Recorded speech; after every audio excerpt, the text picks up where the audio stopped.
Glória a Deus, igreja, boa noite. Que alegria estarmos aqui, mas este culto da Jucade, cuja temática é incendiários. Nós daremos continuidade a esta temática. Nosso ministro Yuri iniciou no sábado passado, infelizmente nós não conseguimos gravar, deixá-la pronta para ir ao ar.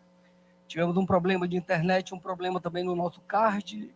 E glória a Deus, nós vamos dar continuidade a partir de hoje. Mas eu vou estar relembrando alguns pontos que o ministro Yuri pontuou o sábado passado, para que nós tenhamos um entendimento mais amplo, mais claro de tudo aquilo que o Senhor vai fazer. E nós vamos falar também das duas últimas doutrinas.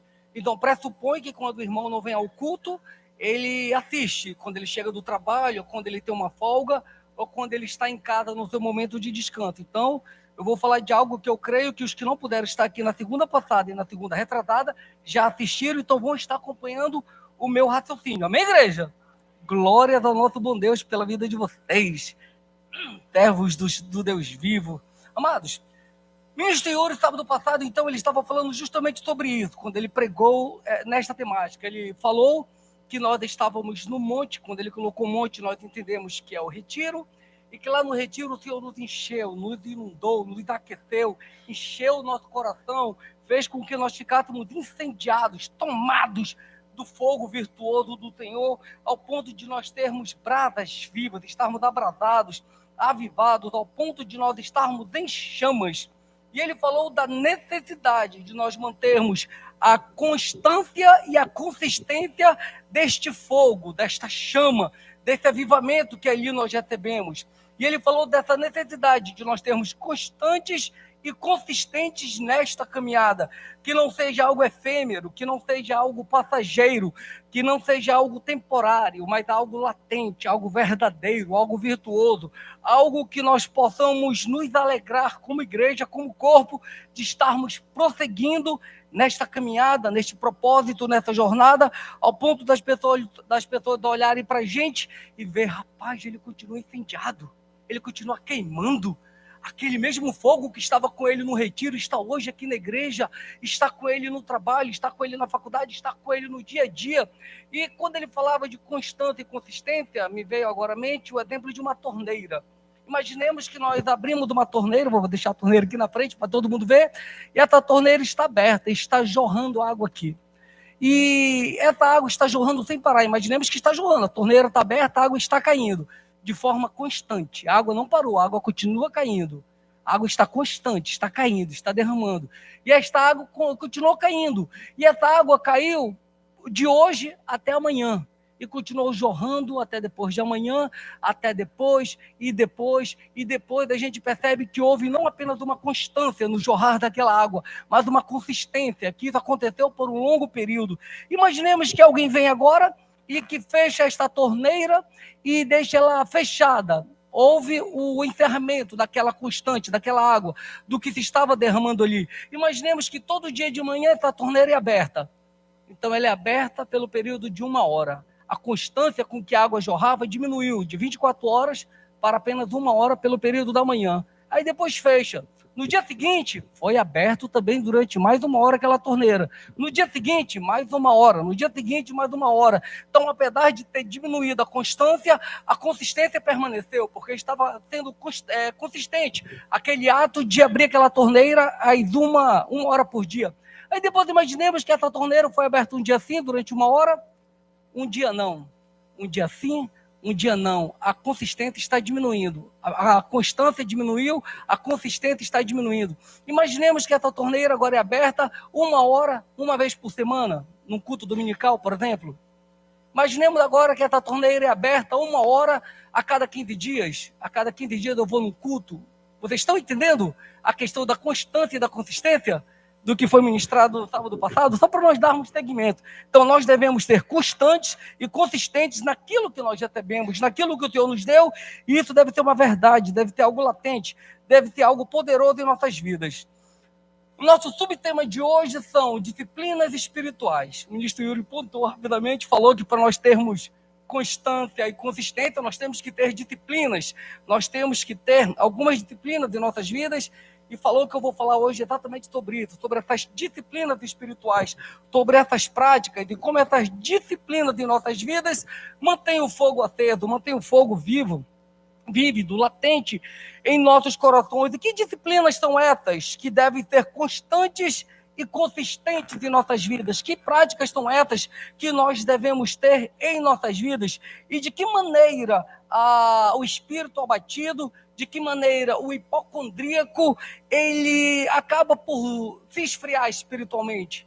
Ele acaba por se tornar sanguessuga de outras pessoas, juntando as duas doutrinas. Por isso que eu falei que eu creio que vocês assistiram estão entendendo o que eu estou falando.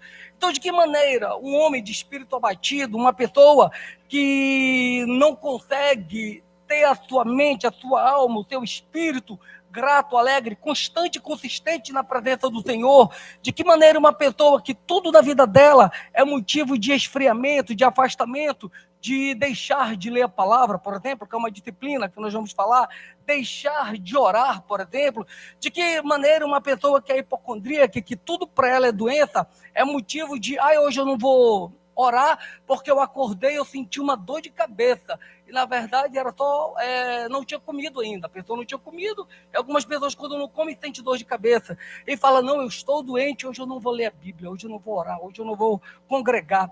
E o pior de tudo é que esse doente emocionalmente, colocando assim, o espírito abatido, que tem cura, tem salvação, tem jeito para a vida dele, como nós aprendemos na doutrina retratada, ele acaba influenciando outras pessoas, ele acaba influenciando o seu filho, acaba influenciando os seus pais, acaba influenciando marido e esposa, impedindo também que eles desenvolvam, que eles apliquem essas disciplinas espirituais.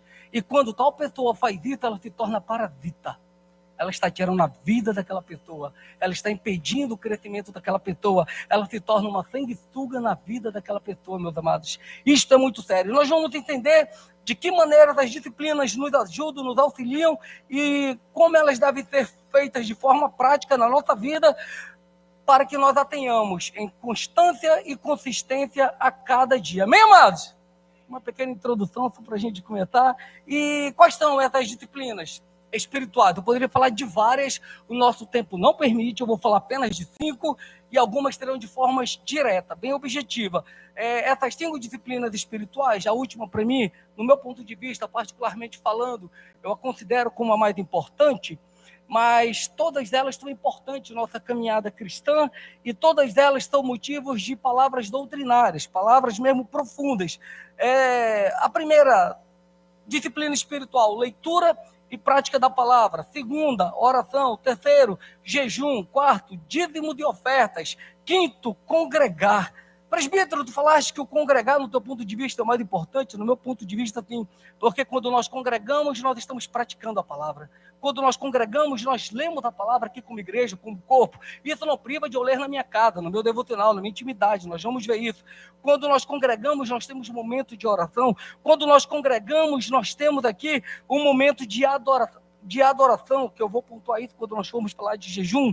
Quando nós congregamos, nós trazemos o dízimo, a oferta para a casa do Senhor. Então nós vamos falar dessas 5 disciplinas espirituais e de que maneira a constância e consistência nessas práticas vão nos fazer permanecermos em chamas, avivados, incendiários, aqueles que estão queimando e que queimam outros. O incendiado é aquele que queima, o incendiário é aquele que está queimando e é apto para queimar outras pessoas. Então esse é o nosso papel, de não apenas estarmos em chamas, queimando, pegando fogo, mas incendiando outras pessoas, queimando aqueles que estão à nossa volta, fazendo com que eles tenham também a mesma visão, o mesmo sentimento que nós temos na presença de Deus. Então, como eu falei, são 5 disciplinas espirituais todas doutrinárias, então nós não vamos ter tempo para trabalhar todas elas como nós gostaríamos, pelo menos 50 minutos para cada uma delas, então nós vamos fazer de forma bem prática, e ao longo da pregação nós vamos estar deixando algumas palavras que nós já tivemos aqui, que foram mais distribuídas, que foram mais aprofundadas, para que vocês possam estar depois estudando, se aprofundando. Amém, amados?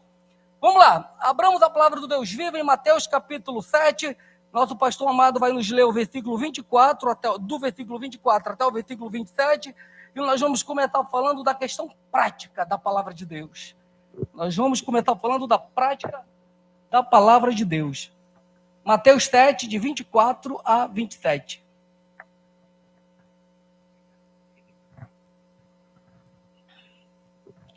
Todo aquele, pois, que ouve estas minhas palavras e as pratica, será comparado a um homem prudente que edificou a sua casa sobre a rocha. E caiu a chuva, transbordaram os rios, sopraram os ventos e deram com ímpeto contra aquela casa, que não caiu, porque fora edificada sobre a rocha.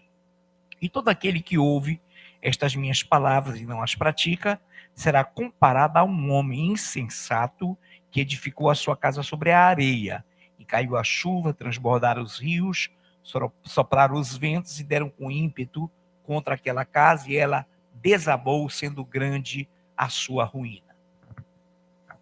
Senhor, nós te agradecemos, Pai, pelo privilégio que tivemos e temos, e estamos aqui congregados, reunidos, desenvolvendo os 5 minutos de oração.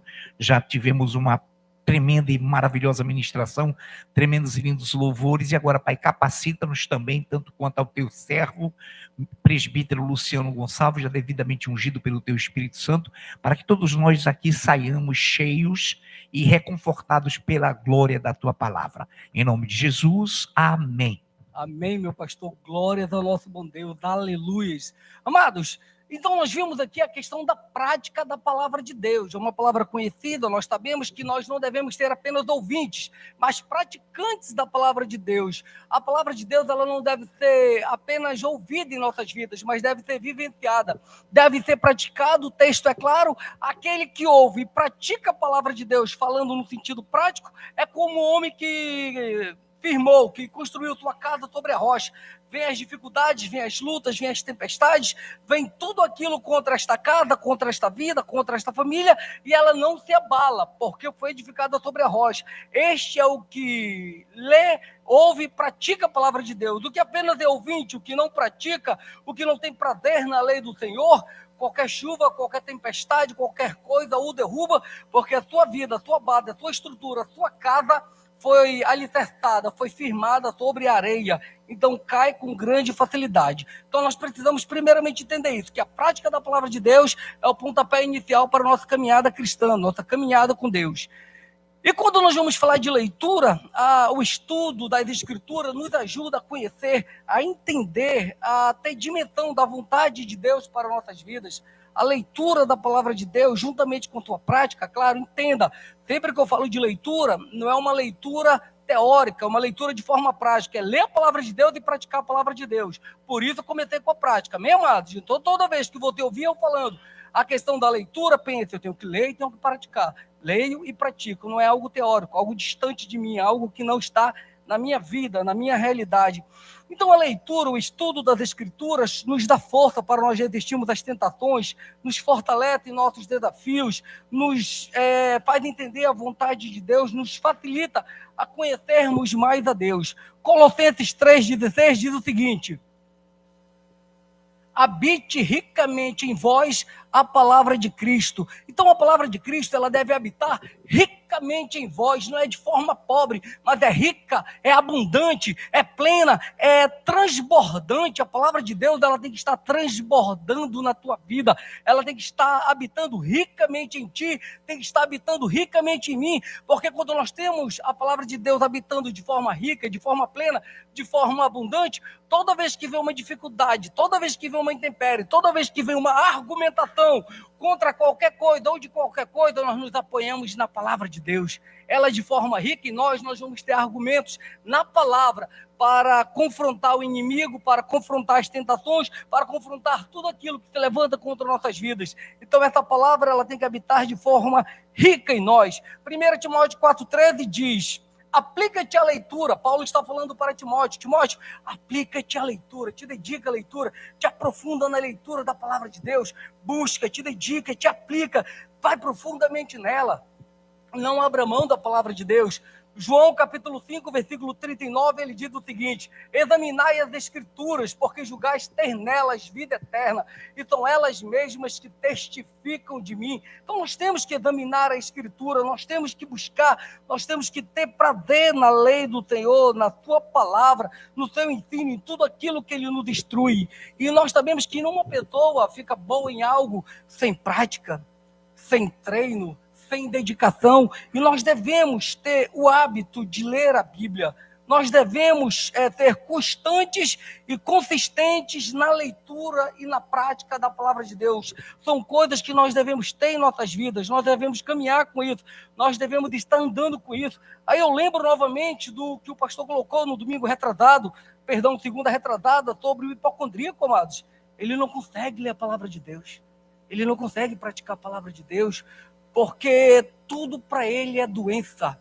A pessoa não está com febre e fala, estou com dengue. A pessoa respirou e falou, ai, minha respiração está pesada, estou com Covid. A pessoa não consegue torcer o pé porque fala, preciso amputar meu pé necrosou. Vocês têm noção como é que é o hipocondríaco, amado? Se ele caminha daqui para o carro e fala, ai, senti uma dor na minha perna, vou ter que me operar, minha bacia quebrou. Bacia é o quadril, tá bom, amados? Então, meus amados, isso impede ele de caminhar, de prosseguir, de ter uma vida com disciplina espiritual ingerido nela, dentro dela, propositado nela, meus amados irmãos. Então, nós temos que ter este entendimento, nós temos que ter esta questão prática da palavra de Deus em nossas vidas. Amados, como eu falei que vai ser uma palavra bem dinâmica, eu já parei aqui a questão da palavra, só vou dar mais alguns exemplos, texto, e eu peço que coloquem mais de um, por gentileza. Caso você queira saber mais sobre a leitura e a prática da palavra de Deus, essa palavra está liberada no canal do pastor Afrânio, Culto dos Homens, Consideração pela Palavra. Foram 39, quase 40 minutos, só falando a respeito disso, sobre a leitura e a prática da palavra de Deus. Lá nós esmiuçamos de forma bem profunda. Então, caso você queira mais sobre isso, você vai lá e assiste. Amém, amados? 2 Timóteo 3,16. Pode colocar, por gentileza. 2 Timóteo 3,16, 17. Toda a escritura é inspirada por Deus e útil para o ensino, para a repreensão, para a correção, para a educação na justiça, a fim de que o homem de Deus seja perfeito e perfeitamente habilitado para toda boa obra. Volta para o versículo 16, por gentileza. Toda a escritura é inspirada por Deus, amados. Toda palavra de Deus é inspirada por Deus. Um pastor, agora recentemente, no seu blog, falou o seguinte, entrevistando uma outra pessoa, achei aquilo bizarro, doeu minha alma. Eu sigo as palavras de Jesus. O que Jesus falou, eu sigo.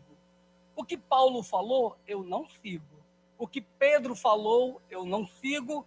O que foi direcionado aos hebreus, eu não sigo. Eu sigo a parte que na Bíblia está escrito em letras vermelhas, tem algumas Bíblias que estão assim, que toda fala de Jesus está de vermelho, amados. Isso é uma aberração. Toda a palavra de Deus é inspirada por Deus.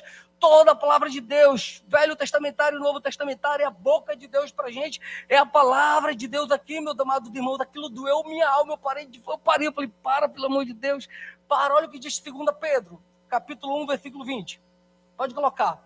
Sabendo primeiramente isto, que nenhuma profecia da Escritura provém de particular elucidação, porque nunca jamais qualquer profecia foi dada por vontade humana. Entretanto, homens santos, homens de Deus, homens separados, falaram da parte de Deus, movido pelo Espírito Santo. Então, toda a Escritura é inspirada por Deus, é movida por Deus, foi criada por Deus. Tudo que está aqui nos foi dado por Deus. E Provérbios 30, versículo 5, diz o seguinte: toda a palavra de Deus é pura, é sem mistura, é genuína, é integral, é verdadeira. É desta palavra que nós nos alimentamos, amados. Nós devemos enraizá-la, a palavra de Deus, de forma tão profunda em nossos corações, ao ponto dela ter a única verdade que nós temos, ao ponto dela ter a única verdade a quem nós recorremos, a única verdade a ser seguida, a única verdade a ser praticada. A palavra de Deus, ela deve fazer parte dos nossos pensamentos, parte das nossas decisões, parte das nossas vidas. Essa é a palavra de Deus praticada em nós. Amém, amados? Vamos para a nossa segunda disciplina espiritual. Só tenho 15 minutos para falar de mais 4. Sem que Jesus tem poder. Oração. Segunda imagem, por gentileza. Pode colocar. Imagem 2. o poder da oração. Foi ministrado 16 de junho de 2023 pelo ministro Lucas André. Ele esmiuçou de uma forma clara, de uma forma sem erro, totalmente clara, cristalina essa palavra. Então, se você quer entender mais profundamente sobre oração, assista aí, porque nós vamos apenas pincelar por aqui, que não vai dar para falar tudo, beleza? Então, o que é orar? Orar é conversar com Deus. E quanto mais nós conversamos com Deus, quanto mais nós falamos com Deus, mais nós nos tornamos íntimos de Deus, mais nós nos tornamos próximos de Deus. A oração nos ajuda a desenvolver o amor, a comunhão e o conhecimento de Deus, além de demonstrar a nossa confiança, a nossa gratidão e a nossa humilhação diante dele, meus amados irmãos. E nós temos lá em Mateus, eu ia ler, eu não vou ler por questão do tempo, a oração modelo, a oração do Pai Nosso. E lá nesta oração, o Senhor traz algumas bases, alguns fundamentos, está na pregação do ministro Lucas André. Então você pode ir lá e assistir, que você vai entender de que forma nós devemos, como é que nós devemos proceder, como é que nós devemos agir. Aí você pode estar pensando, poxa, Luciano, eu já orei daquele jeito, reconhecendo que eu não sou nada diante de Deus, exaltando o nome dele, mas às vezes eu não sei orar, às vezes eu não sei como falar com Deus. Romanos 8, 26 diz que o Espírito Santo intercede por nós, ainda que nós não sabemos falar, Ele é quem intercede por nós. Então, converse com Deus, fale com Deus, ainda que você não saiba falar, ainda que você só balbucie algumas palavras, vai falando, vai conversando, que isso vai gerando em você mais intimidade, isso vai gerando em você mais experiência. Apenas comece a orar, apenas comece a falar com Deus, gere esse hábito na sua vida de forma constante e consistente, apenas comece a falar com Ele. Tem pessoas que conseguem orar ininterruptamente, que eu vou colocar assim, 2, 3 horas, amados.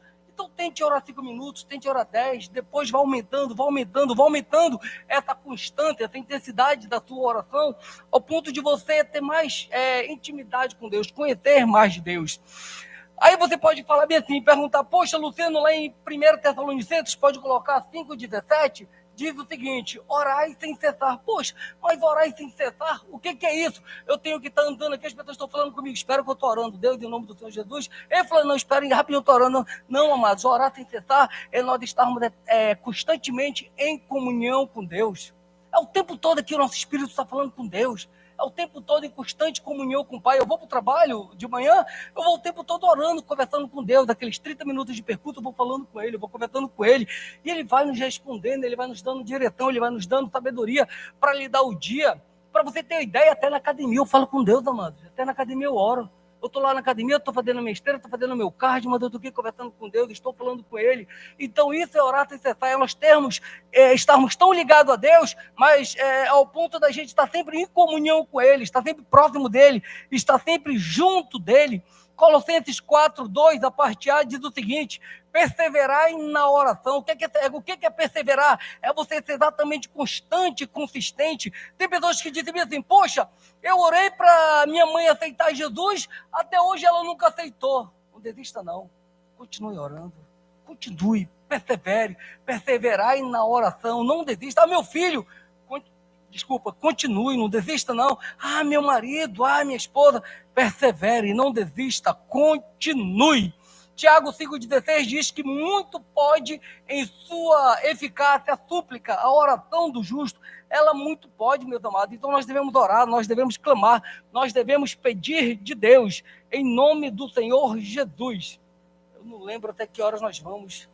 15 para as 7. 7 horas. Então eu tenho tempo, eu achei que era até 40. Eu achei que eu tinha 7 minutos, amados. Então nós temos tempo, dá para ir mais calmo. Eu achei que nós íamos até 40. Glória a Deus. Então a palavra de Deus fala isso. Muito pode em sua eficácia a súplica, a oração do justo, meus amados irmãos. Então nós devemos ter essa postura, devemos ter este posicionamento em nome do Senhor Jesus. E nós também devemos orar. Existe os irmãos 6 horas. Vocês conhecem os irmãos 6 horas? Irmão, 6 horas é aquele 6 horas por mim. 6 horas por mim. 6 horas por mim, é o irmão 6 horas. A palavra de Deus fala que nós também devemos não só pedir oração da nossa liderança, dos nossos pastores, dos nossos presbíteros, mas também nós devemos orar por eles. Olha o que diz 1 Tessalonicenses 5,25. Irmãos, Paulo falando aos irmãos da igreja de Tessalônica, irmãos, orai por nós, cubra sua liderança em oração, ore pelo seu pastor, Ore pela sua pastora, ore pelos presbíteros, ore pela liderança que ajuda a conduzir esse rebanho, esse corpo, ore pela sua igreja. Amém, amados? Então, que nós tenhamos essa visão, essa percepção, essa disciplina em nossas vidas da oração. De que forma? Constante e consistente, sempre abundante, nunca escassa, nunca faltando. E eu finalizo essa disciplina da oração, essa disciplina espiritual que é a oração, afirmando que se você ora, eu estou afirmando mesmo, que se você ora, mas você não lê e não pratica a palavra de Deus, a sua oração é abominável a Deus. Vou repetir. Se você ora, mas você não lê e não pratica a palavra de Deus, a sua oração é abominável a Deus. Vamos já colocar esse versículo, segure rapidinho. Uma pessoa está indo fazer um assalto. Ele chega, Deus, em nome do Senhor Jesus, abençoe esse meu assalto, que eu seja bem sucedido e que ninguém me mate, mas que eu consiga matar tantos quanto forem necessário para que eu logre êxito. Vocês acham que Deus vai ouvir isso? Uma outra pessoa, Deus, eu estou indo agora para um motel com a minha amante, que dê tudo certo, que minha esposa não me veja e que eu saia de lá tranquilo e sossegado. Deus ouve essa oração? Uma pessoa deve estar praticando a palavra de Deus? Coloca a reverência aí, minha irmã, por gentileza. Provérbios 28, 9. O que desvia os ouvidos de ouvir a lei, a palavra, de praticar aquilo que está nessa palavra, até a sua oração será abominação. Então nós devemos ler, nós devemos praticar a palavra de Deus para que o Senhor ouça, para que Ele escute, para que Ele atente às nossas orações. Tem pessoas que não têm comunhão com Deus, não têm prazer na palavra de Deus, não têm prazer na prática e na leitura da palavra de Deus, e querem orar a Deus, querem que Deus responda. Essas orações são abominações diante de Deus. Amém, amados? Entendemos até aí? Fechamos o segundo ponto, que é sobre oração, segunda disciplina espiritual. Vamos para a nossa terceira disciplina espiritual. A terceira disciplina espiritual é o jejum. Amados, jejum é adoração. Eu vou repetir. Jejum é adoração. E pode colocar a imagem 3. Culto de doutrina, o verdadeiro jejum pregado pelo nosso pastor Afrânio, dia 11 de julho de 2022. Eu não vou entrar no foco do jejum. Assista, está bem explicadinho, está bem trabalhado, está doutrinariamente bem exposto, porque aqui eu ia ter que pegar Isaías 58, ia ter que pegar Mateus 3, ia ter que fazer uma série de junções bíblico-doutrinárias, enquanto que lá ele já explicou tudinho, e aqui nós não teríamos tempo, e como é uma palavra doutrinária, eu não quero deixar ponta solta. Então, no tocante a essa disciplina espiritual, assista este culto de doutrina que está no canal do pastor Afrânio, cujo tema é o verdadeiro jejum. Amém? Glória a Deus. Vamos pular para a nossa quarta disciplina espiritual, que são dízimos e ofertas. Eita Deus. Tomar uma água, vamos já seguir. Glória a Deus.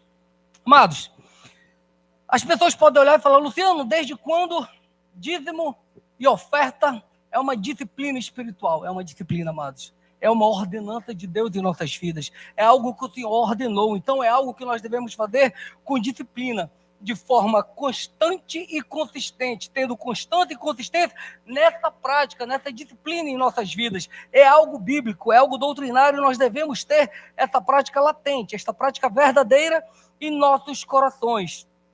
E eu não vou conseguir também esmiuçar toda essa disciplina espiritual, então, caso você queira depois ter um esmiuçamento sobre essa disciplina espiritual, pode colocar a imagem 4.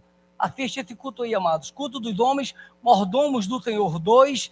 Nesse culto nós esmiuçamos toda essa questão dos dízimos e das ofertas.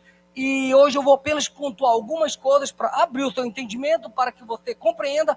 Mas se ficar alguma dúvida, assista que vai estar tudo explicadinho lá. Então quando eu coloco, pode tirar a imagem, minha irmã. Então quando eu coloco que dizimar e ofertar é uma disciplina espiritual, é uma prática que tem que ser feita de forma constante e consistente em nossas vidas, é porque é algo que o Senhor tem ordenado, é porque é algo que Ele nos deu, Ele deixou para nós, e nós vamos ver algo extraordinário. Eu vou já ler, mas atente só. Eu vou pegar a questão da constância e da consistência. Quando o ministro Yuri falou isso, sábado passado, eu lembrei lá do nosso retiro. No último dia do retiro, no domingo, nos foi facultado ofertarmos ali. E a pergunta que eu te faço é, não teve momento de oferta. Vamos de igreja, ficar de pé, abrir aqui, vamos cantar esse louvor, é um momento de oferta. Não teve. Foi algo diferente. Você ofertou? É retórica, reflita, não fale, pense no seu coração. Se tivesse tido o momento de oferta, alguém lendo a passagem, colocando o gasofilato lá na frente e tendo um louvor para aquele momento de oferta, você ofertaria? Por que desta outra forma, caso você não tenha feito, você não ofertou?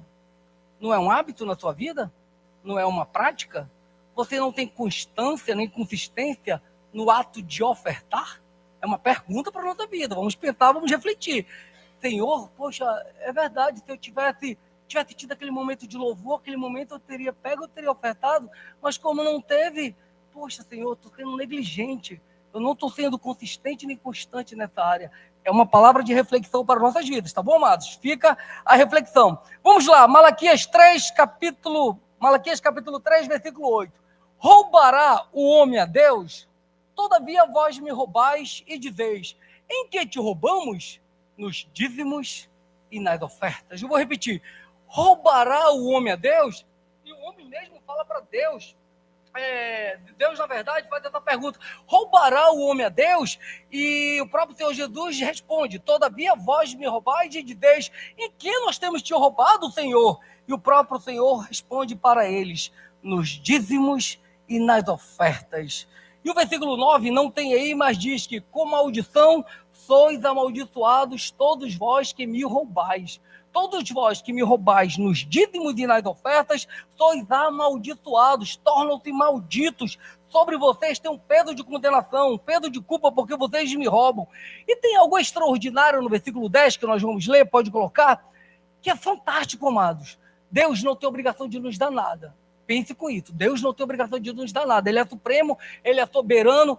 Se Deus chegasse comigo e falasse bem na palavra dele, Luciano, você tem que dizimar porque é uma ordenança minha, eu ia falar, amém, Deus, glória a Deus.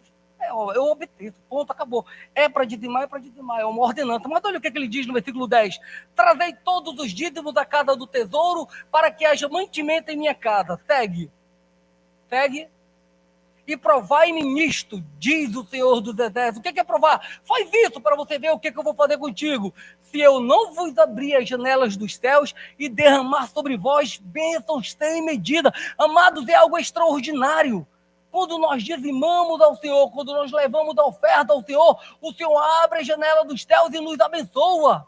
Ele não é obrigado a nos abençoar, mas ele diz que ele nos abençoa. Se não tivesse o versículo 10, você continuaria trazendo dízimo à casa do Senhor? Claro, porque nós obedecemos a palavra de Deus. Só que ele diz que quando nós obedecemos a sua palavra, fazemos isso, ele derrama sobre nós bênçãos sem medida. Isso é algo muito extraordinário, amados. Ele não teria obrigação de dizer, olha, traz o dízimo, que é uma ordenança minha, que eu vou te abençoar. Não precisaria ele falar isso. Nós iríamos fazer por adoração, porque nós o amamos, porque ele é o Senhor das nossas vidas. Mas ele fala que quando nós fazemos isso, ele nos abençoa, ele derrama sobre nós bênçãos sem medida. Isso é algo extraordinário. E tem aqueles hereges, aquelas pessoas que falam, Luciano, o dízimo surgiu com a lei e foi extinto em Jesus Cristo.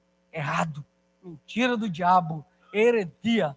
O dízimo não surgiu com a lei, o dízimo surgiu bem antes, lá em Gênesis 14, com Abraão, com Melquisedeque. Abraão vem das matanças dos reis, traz de lá os despojos, aparece diante de Abraão, o Deus vivo, na figura de Melquisedeque, uma teofania, o próprio Senhor Jesus ali, e o Senhor Jesus, Melquisedeque, traz até ele pão e vinho, eles têm um momento de ceia, e após aquele momento de ceia, Abraão lhe deu o dízimo de tudo. Tudo que havia sido recolhido daquela guerra, todo que ele tinha trazido de despojos, ele lhe deu o dízimo de tudo. A lei ainda não havia sido estabelecida.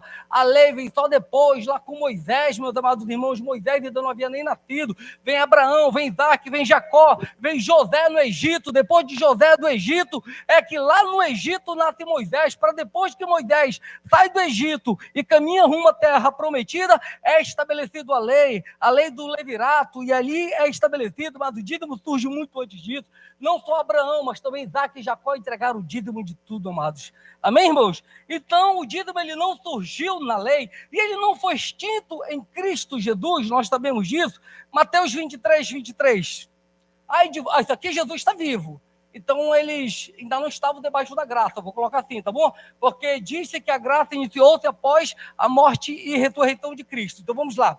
Ai de vós, escribas e fariseus hipócritas, porque dais o dízimo da hortelã, do endro e do cominho, e tendes negligenciado os preceitos mais importantes da lei, que é a justiça, que é a misericórdia e a fé. Devias, porém, fazer estas coisas, sem omitir aquelas. Deviam, sim, continuar entregando o dízimo do endro, do cominho e do hortelã, mas fazendo essas coisas, vocês estão negligenciando uma e fazendo outra, vocês estão hipócritas. Então, aqui, Jesus na terra, o dízimo estava ainda, amados.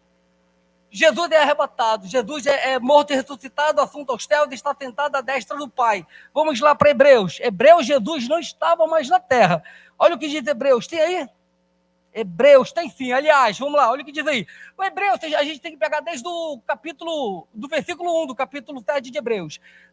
Desde o versículo 1, ele vai falando de Melquisedeque, fala que lá foi Melquisedeque, sem pai, sem mãe, sem princípio de dia, do fim de existência, e fala tudinho, e vai falando do dízimo, e aqui no versículo 8 ele diz o seguinte: aliás, aqui, no tempo atual, Paulo falando para os irmãos de Hebreus, aliás, aqui, no tempo atual, homens mortais são os que recebem o dízimo. Ali, lá em Melquisedeque, foi o próprio Deus, foi aquele de quem se testifica que vive. Então, ainda em Hebreus 7, o dízimo estava sendo tirado. O dízimo não foi extinto com a morte e a ressurreição de Cristo, amados. O dízimo é até hoje, ele não se encerrou na graça. Pelo contrário, a graça veio para fortalecer o nosso compromisso com Deus, o nosso compromisso diante dele. Então, isto é uma disciplina espiritual da qual nós não abrimos mão e da qual nós temos prazer, nós temos gozo, nós temos deleite. E eu finalizo essa parte sobre dízimo de ofertas com Provérbios 3, 9 e 10.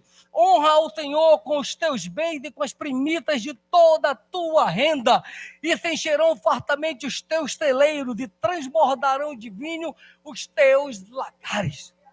Quando nós não abrimos mão dessa disciplina espiritual, amados, é inevitável nós termos abençoados. Não tem como uma pessoa não ser abençoada. É incrível, isso é algo extraordinário, isso é algo profundo, isso é algo muito sério em nossas vidas. Amém, amados? Eita glórias! Vamos para o nosso nossa quinta e última disciplina espiritual, que é congregar.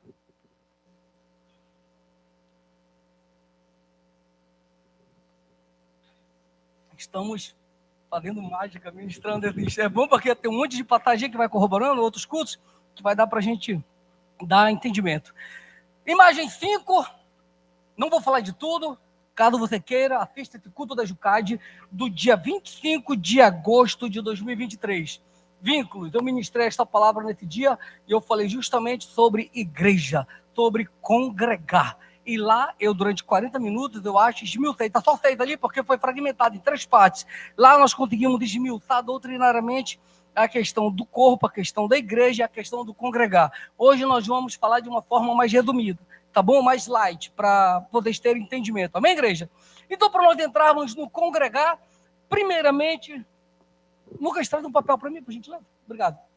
Para nós falarmos do congregar, primeiramente nós precisamos falar sobre o que é igreja. O que é ser igreja? A igreja, ela é o corpo de Cristo nesta terra. Nós somos da igreja, nós constituímos a igreja de Deus. Nós somos do corpo de Cristo nesta terra. E eu já vou pedir para o nosso ministro Anderson Vecchione ler 1 Coríntios 12, 12, enquanto eu uso o meu lenço. 1 Coríntios 12, 12, Anderson. Amém. Glória a Deus.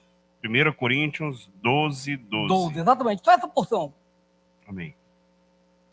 Porque, assim como o corpo é um e tem muitos membros, e todos os membros, sendo muitos, constituem um só corpo, assim também com respeito a Cristo. Glória a Deus. Então, amados, nós somos do corpo de Cristo, nós somos da igreja. A igreja, ela é composta por vários membros, nós somos muitos membros e todos esses membros compõem um corpo, que é o corpo de Cristo. Corpo este, que tem Cristo como a cabeça deste corpo. Colossenses 1,18, a parte B. Pode colocar, perfeito. Ele é a cabeça do corpo, ele é a cabeça da igreja. Então nós somos uma igreja, nós somos um corpo, nós que somos vários membros, constituímos um só corpo e Cristo é a cabeça deste corpo. Cristo, ele é a cabeça da igreja. E Romanos 12, o versículo 5 diz que embora nós sejamos muitos membros, nós somos um só corpo. Embora sejamos, muitos membros, nós somos um só corpo. Não existe, amados, igreja monomembral. Eu vou repetir.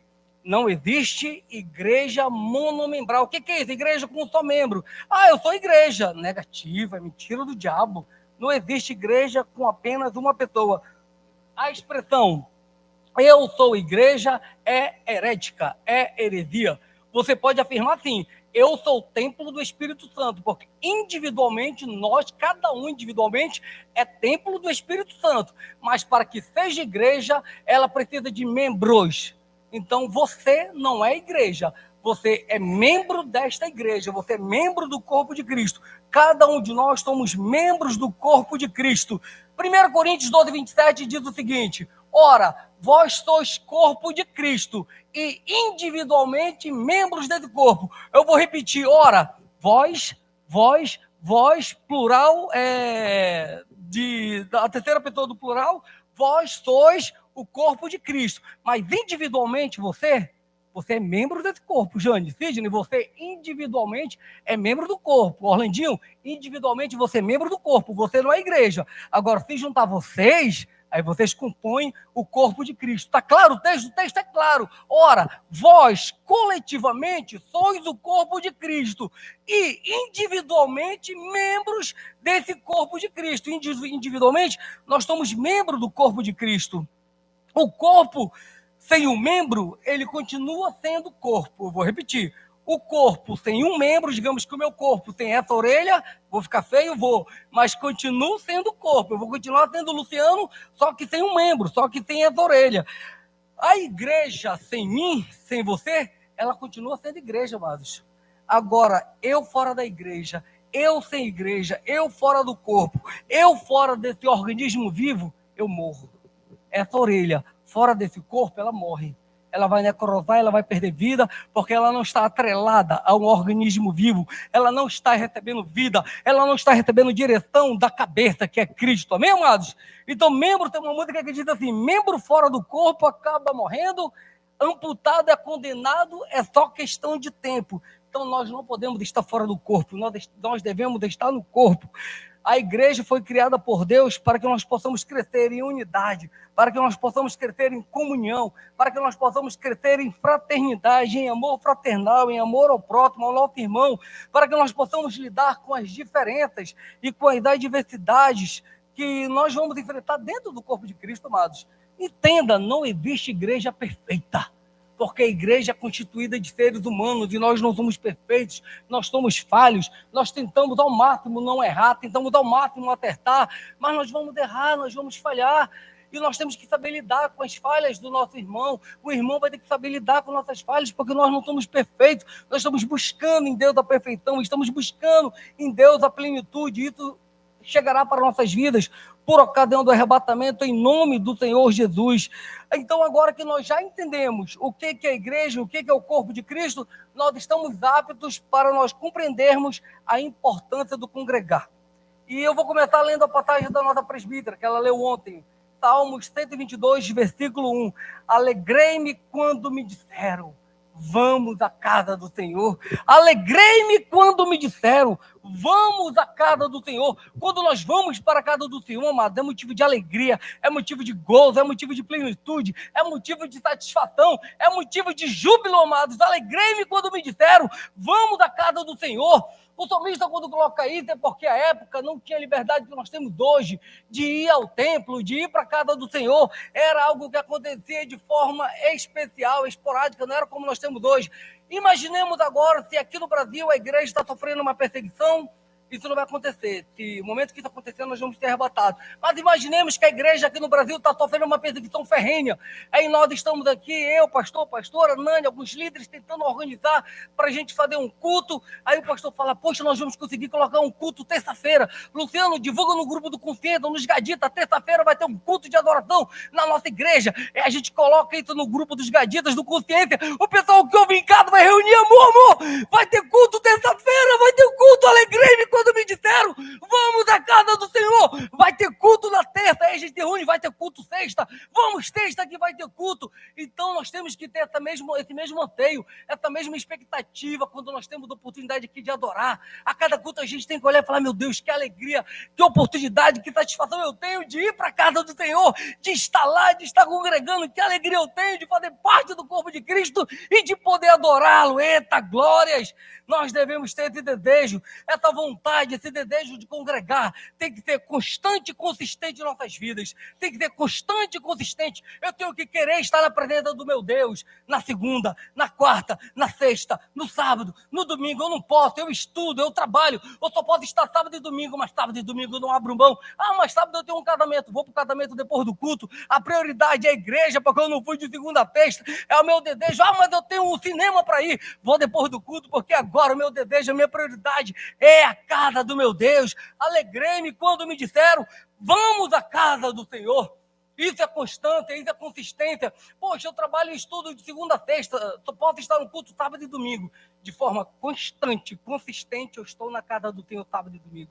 Eu não falto sábado e domingo de forma constante e consistente. Eu não abro mão. Amém, amados?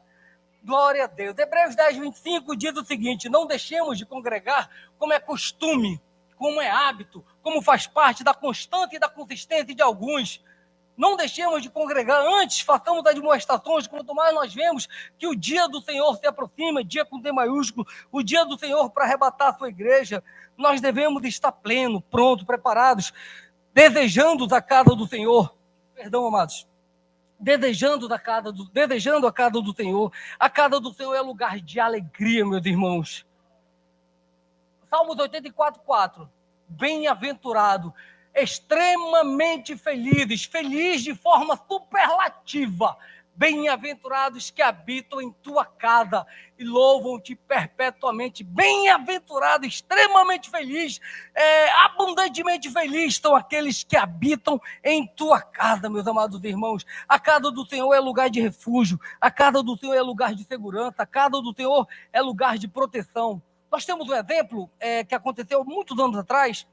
Uma pessoa da nossa igreja estava sendo ameaçada de morte e esse bandido, vou colocar assim, porque uma pessoa dessa é bandido, estava tentando ceifar a vida dessa pessoa. E essa pessoa vinha para cá, para a igreja. E aqui essa pessoa estava sob a sombra do Altíssimo. E aquele inimigo não tocou na vida dessa pessoa. Essa pessoa estava sempre aqui na casa do Senhor, sob a proteção, sob o cuidado, sob o zelo do nosso Deus. E esse malfeitor foi assassinado, foi morto lá fora. O malfeitor que eu digo que queria ter a vida dele. Então aqui é lugar de refúgio, é lugar de segurança, é lugar de proteção. Quando o rei Ezequias recebeu a carta de Senaqueribe, afrontando não só Israel como Deus vivo, a primeira coisa que o rei Ezequias fez foi correr para a casa do Senhor, correr para o templo, foi ir para o templo para desfrutar de lá. Amém, amados? E aqui também é lugar de instrução, é lugar de ensino, é lugar de plenitude. Nós vamos ler 3 passagens seguidas. Dá para ler na minha versão, Lucas? Então você, o Ed, e cadê o Christian? Está aí também? Então manda fogo, os 3. Salmos 26, 8, Lucas 27, 4, Ed, e Salmos 44, Christian. Eu vou repetir. Salmos 26, 8, ministro Lucas André, Salmos 27, versículo 4, ministro Ed Filho, e Salmos número 100, versículo 4, o Christian. Podem ficar um do lado do outro, nós vamos ler de forma sequencial, e se vocês puderem ler como no CAT, com entusiasmo, imaginamos que vocês estão dando toda a energia, força, vigor, a unção que Deus derramou sobre vocês. Leiam esse texto, os 3, por gentileza. Pode começar. Amém. Eu amo, Senhor, a habitação da tua casa e o lugar onde a tua glória assiste. Glória a Deus. Uma coisa peço ao Senhor e a buscarei, que eu possa morar na casa do Senhor todos os dias da minha vida, para contemplar a beleza do Senhor e meditar no seu templo. Glória a Deus. Entrai por suas portas com ações de graças, e nos seus átrios com hinos de louvor. Rendei-lhe graças e bendizei-lhe o nome. Glórias ao nosso bom Deus. Aplaudamos do Rei Jesus, igreja. Este é o desejo do nosso Rei. Eu peço que o Ministério de Louvor já se aproxime enquanto nós vamos ler nosso último versículo. Pode colocar no data show enquanto eles vêm. E estavam sempre no templo, louvando a Deus. E estavam sempre no templo, na casa do Senhor, louvando a Deus. Este é o desejo de Deus para nossas vidas. É isso que nós